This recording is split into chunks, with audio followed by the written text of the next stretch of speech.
Chapter 2. Introduction to the Forex. I will never forget one trip to Australia, back in early 2001.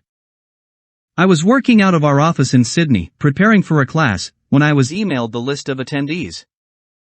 The registrar told me there were 26 Australians signed up for the class and one Scotsman, named Ian, who had a very strong Scottish accent. The next morning I started class the way I always do, asking everyone their names, their current occupations, why they want to learn trading on the Forex, and, more importantly, why they chose to get involved with my company, Market Traders Institute, versus another. We started going around the room introducing ourselves and eventually came to Ian. Ian was an older fellow, perhaps in his late 50s, and in great physical shape. "Hello, Chief," he said in an extremely strong Scottish accent. "My name is Ian, and I am from Scotland. I just happened to be here in Australia for a bit when your advertisements caught my interest. I called your office and they told me all about you, so I came here because I was told you could teach me how to trade on the Forex and make money. Is that true?" I confidently answered, "I will do my best, Ian." He said, "That's not what I asked. Now pay attention to the question. Can you teach me how to trade on the Forex and make money?" A bit more warily, I responded, "I can inform you all about the Forex and I am willing to share everything I know, but it will be up to you to learn, understand, and properly implement all this information with the discipline I will teach you."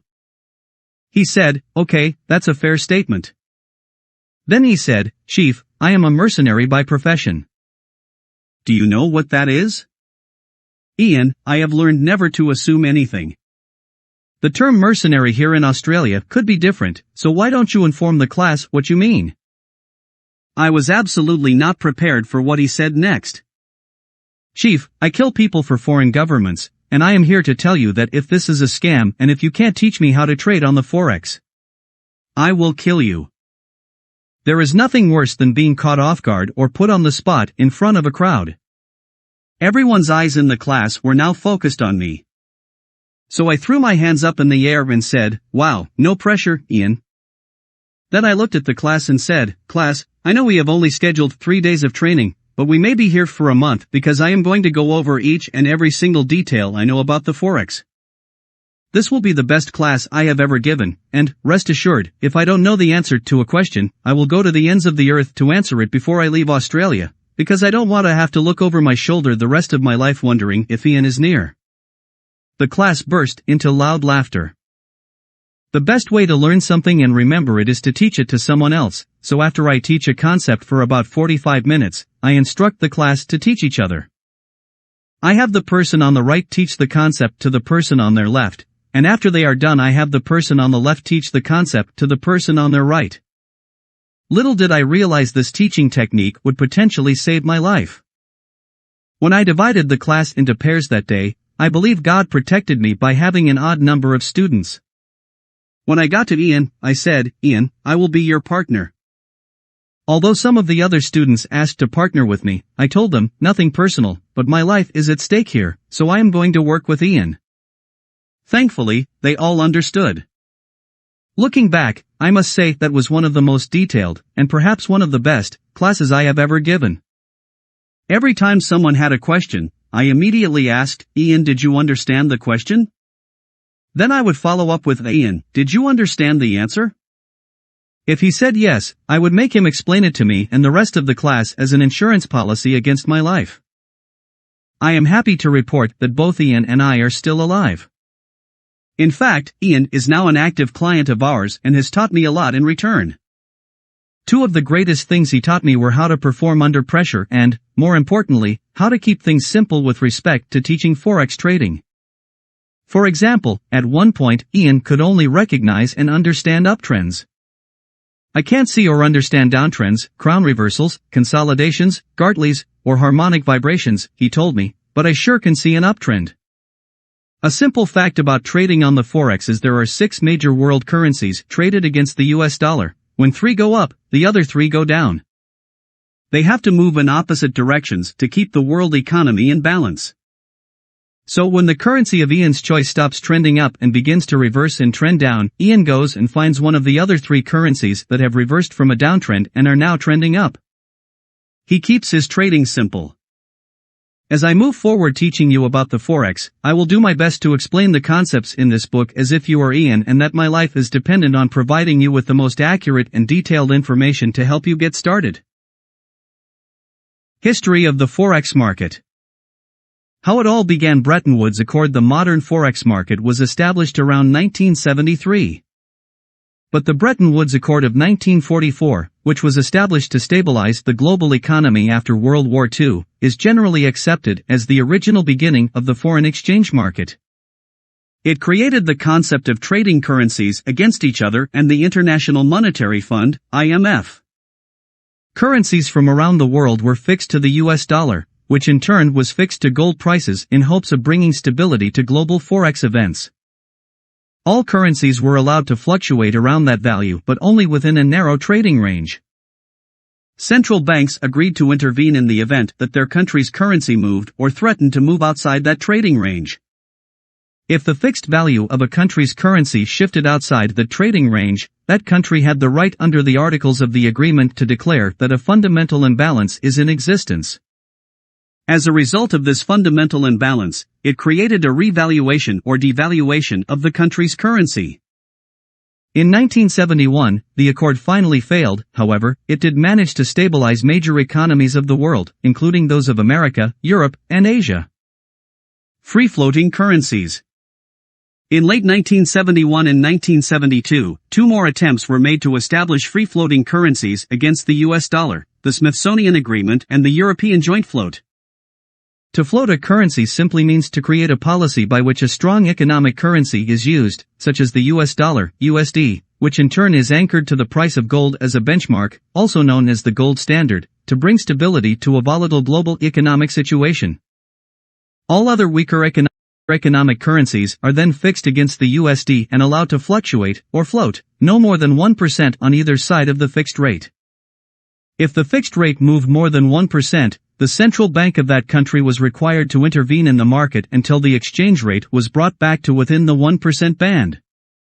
The Smithsonian Agreement and the European Joint Float Agreement were similar to the Bretton Woods Accord but allowed a greater range of fluctuation in the currency values and widened the band in which currencies were allowed to trade.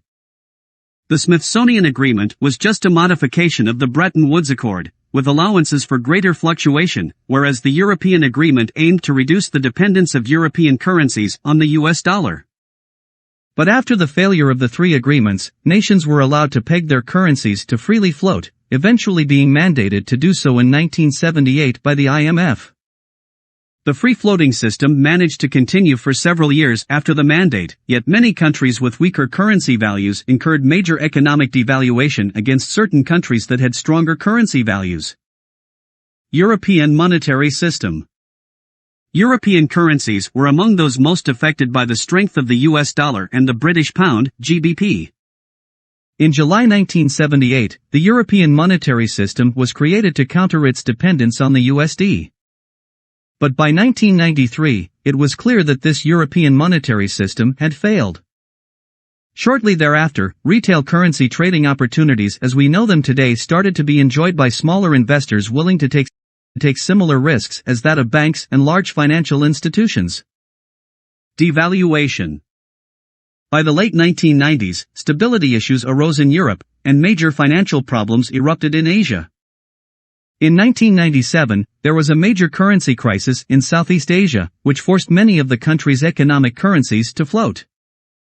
The devaluation of currencies continued in the Asian currency markets, and confidence in trading the open Asian forex markets began to fail. However, countries with stable currencies, and the concept of trading currencies, remained unchanged. The introduction of the euro. By this point, the Europeans were already very comfortable with the concept of forex trading, but the rest of the world was still unfamiliar. The establishment of the European Union in 1992 gave birth to the euro 7 years later in 1999. The euro was the first single currency used as legal tender for the member states of the European Union and became the first currency to rival the historical leaders, the United States, Great Britain, and Japan in the foreign exchange market by providing financial stability that Europe and the forex market had long desired. What is the forex? Forex is an acronym for foreign exchange, a market where people exchange the currency of one country for the currency of another in order to do business internationally.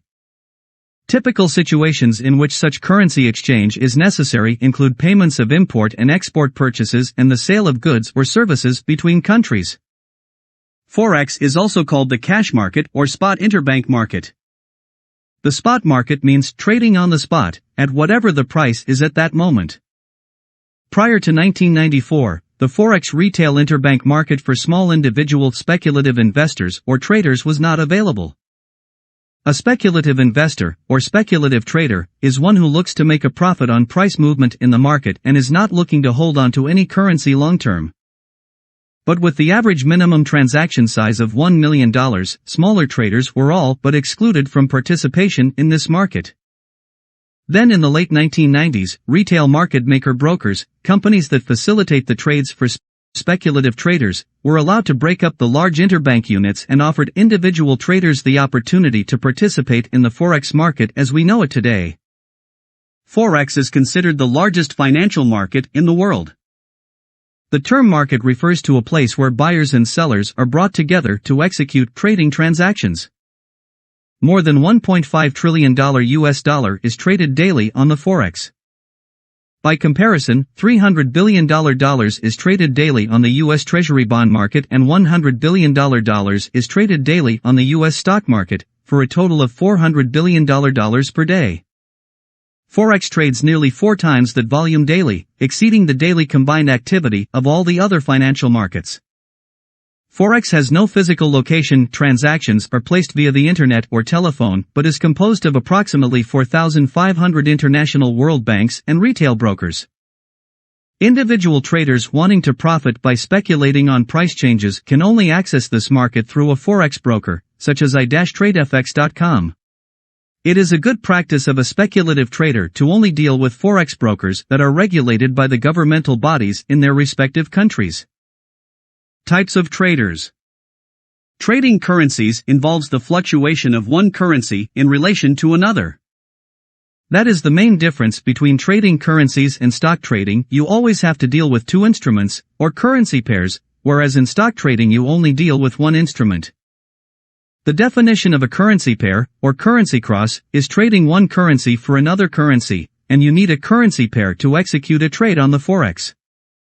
Speculative currency trading, just like speculative stock trading, involves exchanging one currency for another in anticipation of a price change in your favor. There are 2 types of traders on the Forex: consumer traders and speculative traders. A consumer trader wants long-term ownership and is not as concerned with daily price movements, whereas a speculative trader is only concerned with daily price movement, as that is where the profit potential is. Speculative traders are also called scalpers. They are trying to scalp a profit in a small price movement. Long-term position traders enter the market and stay in for a week, a month, or years. Short-term or day traders will enter the market for 5 minutes, 30 minutes, or even 4 hours, and then exit, but they are usually in and out within a 24-hour period. Although brokers will assure you that Forex trading is commission-free, it is important that you understand there still are costs involved. That cost is called the spread, which is what you will be charged to get access to the Forex market. The spread is the difference between the buy price and the sell price of a specific currency. Envision attending an auction where there are several buyers for a particular item. The auctioneer hopes to sell the item for $10 and is asked for bids. One bidder offers $4. The difference between the $4 bid and $10 asking price is $6, which is called the spread. As bidding gets closer to the asking price, the spread tightens up. When the bidding gets to $9.95, there is a 5-cent spread, and when the bidder agrees to buy it for $10 and the seller agrees to sell it, you have a transaction. There are spreads between all currency pairs that are traded, and they average 3 to 6 price interest points, or pips, on the major world currencies, which are considered to be the US dollar, USD, the British pound, GBP, the Japanese yen, JPY, the European euro, euro, and the Swiss franc, CHF. The value of a pip averages about $10. Currencies from small countries are called off-brand currencies and can have spreads as much as 500 to 1,000 pips. The broker retains the spread, which is the difference between the buy and the sell price. This is done when a trader enters a trade and upon execution of the trade the spread, should the trade not go your way, is deducted from the trader's account. Example, if the sell price is 4 pips lower, or $40 less, than the buy price, and you buy a currency and immediately go to sell it without any movement in your favor, you would lose $40, or 4 pips. To break even, the market would need to move up 4 pips in your direction. To make a profit, the market would need to move more than 4 pips in your direction. How do traders get paid? Price interest points, commonly known as pips, are usually expressed in decimals. Depending on the pair of currencies being traded, pips are usually the last numbers of the decimal. As shown in the euro to US dollar example of figure 2.1, pips are measured when the fourth digit after the decimal point moves up or down. A trader's financial reward is measured in pips, which are then converted into dollars. Most traders on the Forex trade with what is called leverage. This is borrowing or using a broker's money to trade. You acquire leverage by posting a bond or a deposit with a Forex broker who then allows you to trade using the broker's money. When a trader executes a trade on the Forex, the trader is buying or selling currency in units referred to as lots, which is a set quantity of money. There are typically 2 types of lots that traders will trade. A $100,000 unit is called a regular lot, and a $10,000 unit is called a mini lot. When you buy and sell a regular lot, you get paid $10 a pip versus $1 a pip on the mini lot. For example, if we were buying or exchanging one currency lot on the euro to US dollar currency pair at the exchange rate of 1.28 US dollars for every 1 euro, or 1.2800 price point, see figure 2.1, we would enter the market at that point. You will see that the currency moved in our favor to 1.2840, at which point we decided to exit the market, selling our lot for a profit of 40 pips. To equate the 40 pips with money value, remember the following: 1 pip equals approximately $10 on a $100,000 transaction or $1 on a mini lot transaction. If we made 40 pips in profit on this transaction, we would have made 40 pips, $10 equals $400 on a $100,000 account, or 40 pips, $1 equals $40 on a $10,000 account. The average minimum deposit for trading with leverage is 1%, which means that for every $100,000 lot you trade, you must have $1,000 in your margin trading account. For mini lots, you will need a minimum of $100 in your margin trading account on deposit. Trading can be a worthy full-time profession, or a great way to earn secondary income. Either way, you will need to learn the 3 basic skills of trading as you watch price movement against time. The 3 critical skills you must learn are: 1. How to determine the current trend on any time frame. 2. How to develop an entry strategy that works consistently. 3. How to develop an exit strategy that works consistently. Once you master these 3 skills, you will be in a position to take advantage of the significant profit potential in this market. Bulls and bears. The purpose of a broker is to facilitate the trade. After you open a trading account, the broker gives a trader the right to execute transactions, which includes certain rights and privileges, including the right to be a bull or a bear. The terms bull and bear were created by traders in the stock market in the early 1900s to identify the direction someone was trading in the market. The term bull was derived from the way in which bulls attack or charge, moving upward. In contrast, bears move downward when they attack or charge. Bulls, therefore, resemble a buying market because they believe prices will continue to move upward or rise, whereas bears resemble a selling market because they believe prices are going to move downward or fall. Every trader has to make a decision to be either a bull or a bear before entering the market. Bulls enter the market buying, first, and exit selling, second. Bears do the opposite, they enter selling, first, and exit buying, second. To make a profit in the market, you must always buy low and sell high. Both bulls and bears are trying to do that, bears just reverse the transactions, see figure 2.2. Types of orders. There are 4 types of orders used in the market. Market order, this is an order placed to enter or exit the market at the current market price. Remember, there is a bid price and an ask price with a 3 to 6 pip spread on the major currencies, the US dollar, USD, the Japanese yen, JPY, the British pound, GBP, the Swiss franc, CHF, the European euro, the Canadian dollar, CAD, and the Australian dollar, AUD. Traders buy on the ask price and sell on the bid price. If we are trading the euro to US dollar currency pair and prices are bid 1.2810 at ask 1.2813, there is a 3 pip spread. If you want to enter buying, you would pay the ask price of 1.2813, and if you wanted to enter selling, you would sell at 1.2810. The current bid/ask price is called the market price, and entering at one of those prices is called a market order. Limit orders, orders used to enter or exit the market at a predetermined price, are called limit orders. You can enter and exit the market using a limit order, which are orders placed ahead of time to enter the market buying below where current prices are or selling above where the current prices are. A limit order is better known as the order placed to get out of the market for a profit after you enter. Stop orders, similar to limit orders, stop orders are also used to enter and exit the market but have a different set of rules attached to them.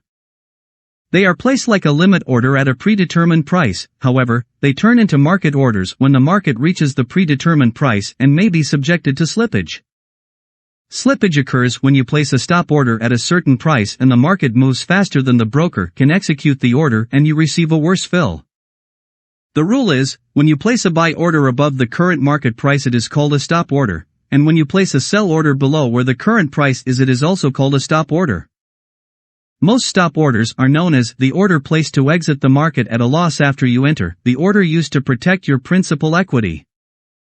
OCO orders, before any trader enters the market, they must create a trading plan and follow it.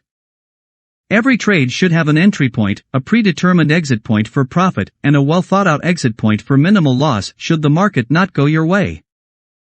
The rule is, every buy order should have 2 sells, a sell limit order for profit and a sell stop order for loss protection. Conversely, every sell order should have 2 buy orders, a buy limit order for profit and a buy stop order for loss protection. Some trading software programs allow the trader the ability to place an OCO, one cancels the other, order. This means the moment the market hits either the stop order or the sell order, it cancels the opposite order. By trading with an OCO order, you are not left exposed with a working order after either your stop or limit has been filled and you have been taken out of the market. An OCO order offers you the opportunity to set a trade and forget about it. You can literally walk away from your computer and not be concerned with catastrophic results if you have properly quantified your potential losses before you place the trade. No one knows where the next pip will go, so the best you can do is plan your trade and trade your plan. One of the most important and productive habits you can adopt is properly educating yourself about the Forex before you begin trading. If you move forward without the proper education, be prepared to lose your money, much like in a casino. You will be trading off your gut feel and emotion and placing yourself in the same position as that of a reckless gambler. Just like the casino, the market will be there to take all your money. I have learned that to achieve success in trading requires learning to understand the 3 critical facets of trading. 1. The technical education and trading knowledge. 2. The fundamental understanding of what determines market movement. 3. The psychological side of trading, the most important aspect. The Market Traders Institute philosophy. I founded Market Traders Institute, MTI, in 1994 and am now commonly known in the industry as FXCHIEF, having trained more than 15,000 students since then. All successful traders learn that working through frustration is the path to success. Knowing what to do when you get frustrated is critical.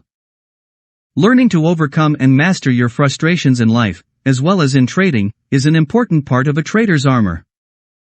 Strong people make as many mistakes as weak people.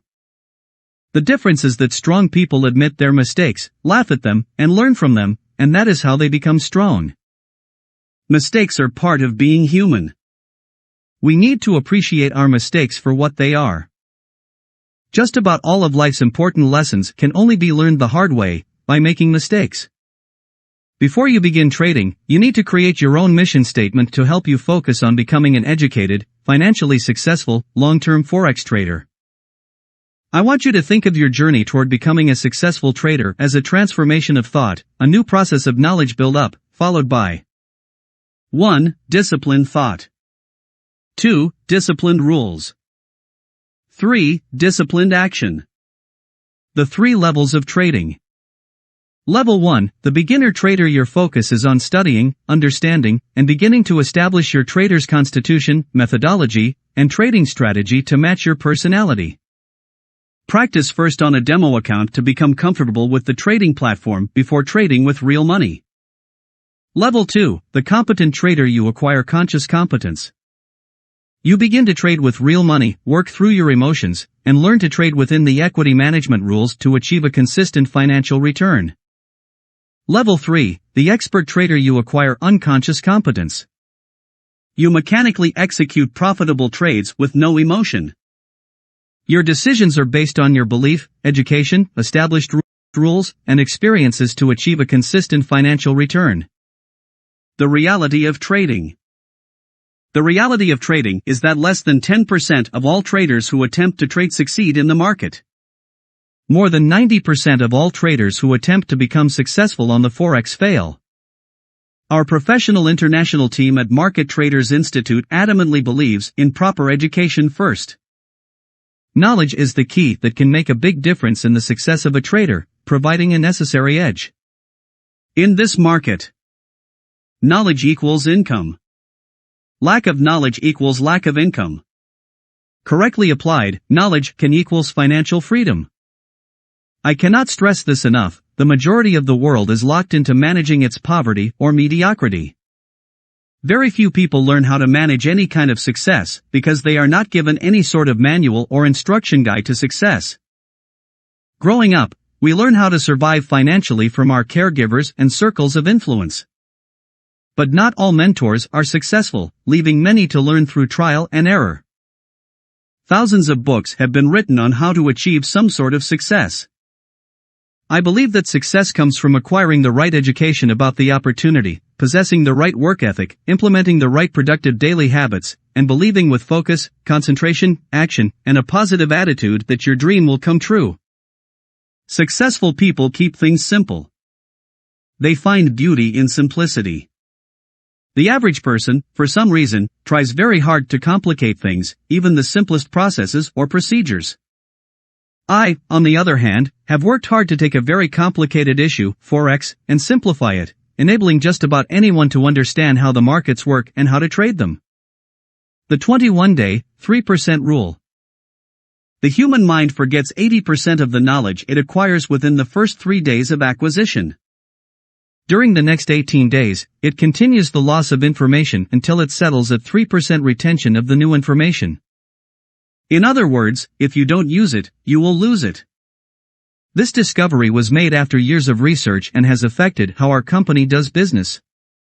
Our focus at MTI is to provide you with productive practical, continued education, enabling you to be trading with 90% plus recall.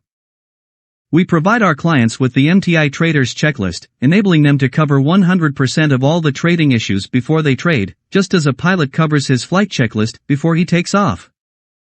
Conclusion. Understanding all successful trading procedures and rules before you trade is essential for your success. You must practice them over and over again until they become an unconscious habit. Doctors do not start operating on their patients after a semester in school, and pilots don't fly passengers around the world after a weekend class of learning how to fly.